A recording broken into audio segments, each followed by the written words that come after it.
Job 32. So these 3 men ceased to answer Job, because he was righteous in his own eyes. Then was kindled the wrath of Elihu the son of Barachel the Buzite, of the kindred of Ram. Against Job was his wrath kindled, because he justified himself rather than God. Also against his 3 friends was his wrath kindled, because they had found no answer, and yet had condemned Job. Now Elihu had waited till Job had spoken, because they were elder than he. When Elihu saw that there was no answer in the mouth of these 3 men, then his wrath was kindled. And Elihu the son of Barachel the Buzite answered and said, I am young, and ye are very old. Wherefore I was afraid, and durst not show you mine opinion. I said, Days should speak, and multitude of years should teach wisdom. But there is a spirit in man, and the inspiration of the Almighty giveth them understanding. Great men are not always wise, neither do the aged understand judgment. Therefore I said, Hearken to me, I also will show mine opinion. Behold, I waited for your words. I gave ear to your reasons, whilst ye searched out what to say. Yea, I attended unto you, and behold, there was none of you that convinced Job, or that answered his words. Lest ye should say, We have found out wisdom, God thrusteth him down, not man. Now he hath not directed his words against me, neither will I answer him with your speeches. They were amazed. They answered no more. They left off speaking. When I had waited, for they spake not, but stood still, and answered no more, I said, I will answer also my part, I also will show mine opinion. For I am full of matter, the spirit within me constraineth me. Behold, my belly is as wine, which hath no vent. It is ready to burst like new bottles. I will speak, that I may be refreshed. I will open my lips and answer. Let me not, I pray you, accept any man's person, neither let me give flattering titles unto man. For I know not to give flattering titles, in so doing my Maker would soon take me away. Job 33. Wherefore, Job, I pray thee, hear my speeches, and hearken to all my words. Behold, now I have opened my mouth, my tongue hath spoken in my mouth. My word shall be of the uprightness of my heart, and my lips shall utter knowledge clearly. The Spirit of God hath made me, and the breath of the Almighty hath given me life. If thou canst answer me, set thy words in order before me, stand up, behold, I am according to thy wish in God's stead. I also am formed out of the clay. Behold, my terror shall not make thee afraid, neither shall my hand be heavy upon thee. Surely thou hast spoken in mine hearing, and I have heard the voice of thy word, saying, I am clean without transgression, I am innocent, neither is there iniquity in me. Behold, he findeth occasions against me. He counteth me for his enemy. He putteth my feet in the stocks, he marketh all my paths. Behold, in this thou art not just. I will answer thee, that God is greater than man. Why dost thou strive against him?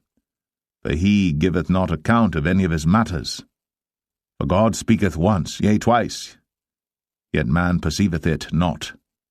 In a dream, in a vision of the night, when deep sleep falleth upon men, in slumberings upon the bed, then he openeth the ears of men, and sealeth their instruction, that he may withdraw man from his purpose, and hide pride from man. He keepeth back his soul from the pit, and his life from perishing by the sword. He is chastened also with pain upon his bed, and the multitude of his bones with strong pain, so that his life abhorreth bread, and his soul dainty meat. His flesh is consumed away that it cannot be seen, and his bones that were not seen stick out. Yea, his soul draweth near unto the grave, and his life to the destroyers. If there be a messenger with him, an interpreter, one among 1,000, to show unto man his uprightness, then he is gracious unto him, and saith, Deliver him from going down to the pit. I have found a ransom. His flesh shall be fresher than a child's. He shall return to the days of his youth.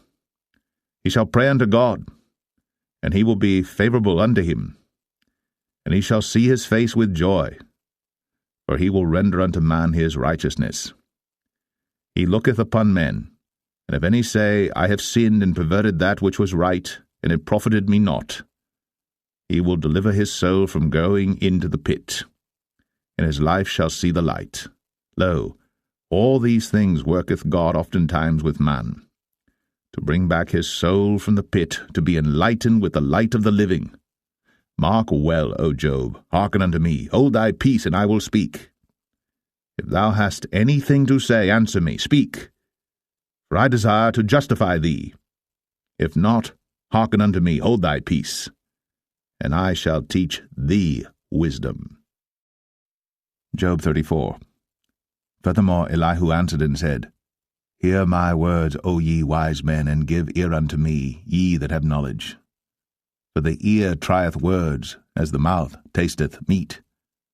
Let us choose to us judgment, let us know among ourselves what is good. For Job hath said, I am righteous, and God hath taken away my judgment. Should I lie against my right? My wound is incurable without transgression. What man is like Job, who drinketh up scorning like water, which goeth in company with the workers of iniquity, and walketh with wicked men? For he hath said, It profiteth a man nothing that he should delight himself with God. Therefore hearken unto me, ye men of understanding, far be it from God that he should do wickedness, and from the Almighty that he should commit iniquity. For the work of a man shall he render unto him, and cause every man to find according to his ways. Yea, surely God will not do wickedly, neither will the Almighty pervert judgment. Who hath given him a charge over the earth, or who hath disposed the whole world? If he set his heart upon man, if he gathered unto himself his spirit and his breath, all flesh shall perish together, and man shall turn again unto dust. If now thou hast understanding, hear this, hearken to the voice of my words. Shall even he that hateth right govern, and wilt thou condemn him that is most just? Is it fit to say to a king, Thou art wicked, and to princes, Ye are ungodly? How much less to him that accepteth not the persons of princes, nor regardeth the rich more than the poor? For they all are the work of his hands. In a moment shall they die, and the people shall be troubled at midnight, and pass away, and the mighty shall be taken away without hand. For his eyes are upon the ways of man, and he seeth all his goings. There is no darkness, nor shadow of death, where the workers of iniquity may hide themselves. For he will not lay upon man more than right, that he should enter into judgment with God. He shall break in pieces mighty men without number, and set others in their stead. Therefore he knoweth their works, and he overturneth them in the night, so that they are destroyed. He striketh them as wicked men in the open sight of others, because they turned back from him, and would not consider any of his ways, so that they caused the cry of the poor to come unto him, and he heareth the cry of the afflicted. When he giveth quietness, who then can make trouble? And when he hideth his face, who then can behold him? Whether it be done against a nation or against a man only, that the hypocrite reign not, lest the people be ensnared. Surely it is meet to be said unto God, I have borne chastisement, I will not offend any more. That which I see not, teach thou me. If I have done iniquity, I will do no more.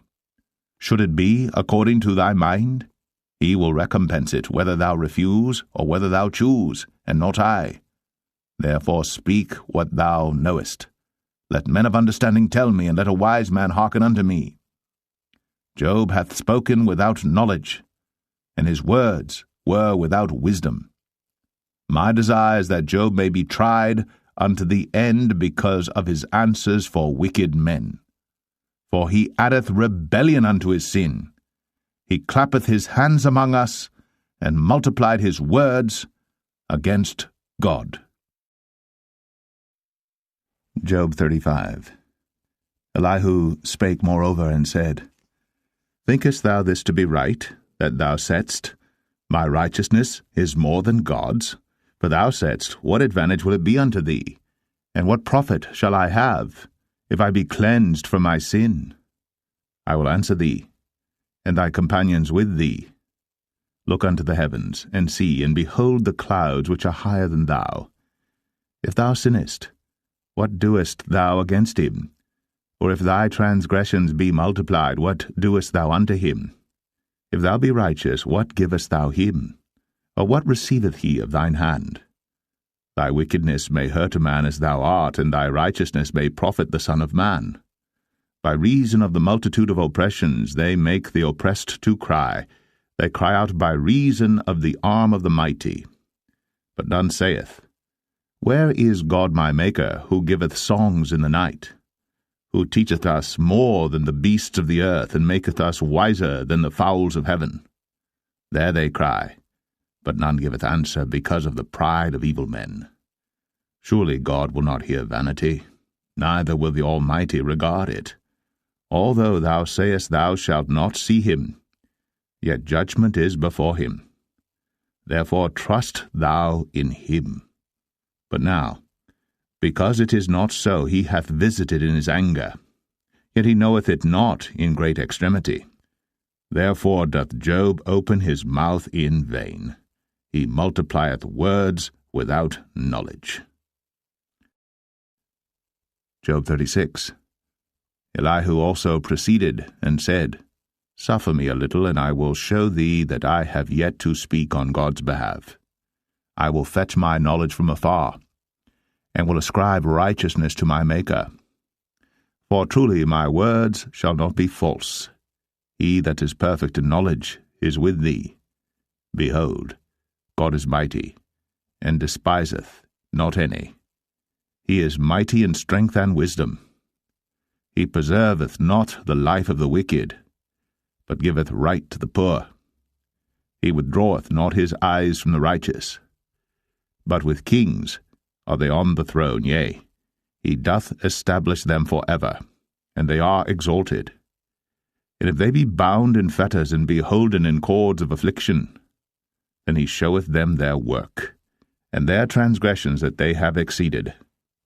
He openeth also their ear to discipline, and commandeth that they return from iniquity. If they obey and serve him, they shall spend their days in prosperity, and their years in pleasures. But if they obey not, they shall perish by the sword, and they shall die without knowledge. But the hypocrites in heart heap up wrath. They cry not when he bindeth them. They die in youth, and their life is among the unclean. He delivereth the poor in his affliction, and openeth their ears in oppression. Even so, would he have removed thee out of the strait into a broad place, where there is no straightness, and that which should be set on thy table should be full of fatness? But thou hast fulfilled the judgment of the wicked. Judgment and justice take hold on thee. Because there is wrath, beware lest he take thee away with his stroke. Then a great ransom cannot deliver thee. Will he esteem thy riches? No, not gold, nor all the forces of strength. Desire not the night, when people are cut off in their place. Take heed, regard not iniquity, for this hast thou chosen rather than affliction. Behold, God exalteth by his power. Who teacheth like him? Who hath enjoined him his way? Or who can say, Thou hast wrought iniquity? Remember that thou magnify his work, which men behold. Every man may see it. Man may behold it afar off. Behold, God is great, and we know him not. Neither can the number of his years be searched out. For he maketh small the drops of water. They pour down rain according to the vapour thereof, which the clouds do drop and distill upon man abundantly. Also, can any understand the spreadings of the clouds, or the noise of his tabernacle? Behold, he spreadeth his light upon it, and covereth the bottom of the sea. For by them judgeth he the people, he giveth meat in abundance. With clouds he covereth the light, and commandeth it not to shine by the cloud that cometh betwixt. The noise thereof showeth concerning it, the cattle also, concerning the vapor. Job 37. At this also my heart trembleth, and is moved out of his place. Hear attentively the noise of his voice, and the sound that goeth out of his mouth. He directeth it under the whole heaven, and is lightning unto the ends of the earth. After it a voice roareth. He thundereth with the voice of his excellency, and he will not stay them when his voice is heard. God thundereth marvellously with his voice. Great things doeth he, which we cannot comprehend. For he saith to the snow, Be thou on the earth, likewise to the small rain, and to the great rain of his strength. He sealeth up the hand of every man, that all men may know his work. Then the beasts go into dens, and remain in their places. Out of the south cometh the whirlwind, and cold out of the north. By the breath of God frost is given, and the breath of the waters is straitened. Also by watering he wearieth the thick cloud, he scattereth his bright cloud. And it is turned round about by his counsels, that they may do whatsoever he commandeth them upon the face of the world in the earth. He causeth it to come, whether for correction, or for his land, or for mercy. Hearken unto this, O Job, stand still, and consider the wondrous works of God. Dost thou know when God disposed them, and caused the light of his cloud to shine? Dost thou know the balancings of the clouds, the wondrous works of him, which is perfect in knowledge? How thy garments are warm, when he quieteth the earth by the south wind. Hast thou with him spread out the sky, which is strong, and as a molten looking-glass? Teach us what we shall say unto him, for we cannot order our speech by reason of darkness. Shall it be told him that I speak? If a man speak, surely he shall be swallowed up. And now men see not the bright light which is in the clouds, but the wind passeth, and cleanseth them. Fair weather cometh out of the north. With God is terrible majesty. Touching the Almighty, we cannot find him out. He is excellent in power, and in judgment, and in plenty of justice he will not afflict. Men do therefore fear him. He respecteth not any that are wise of heart.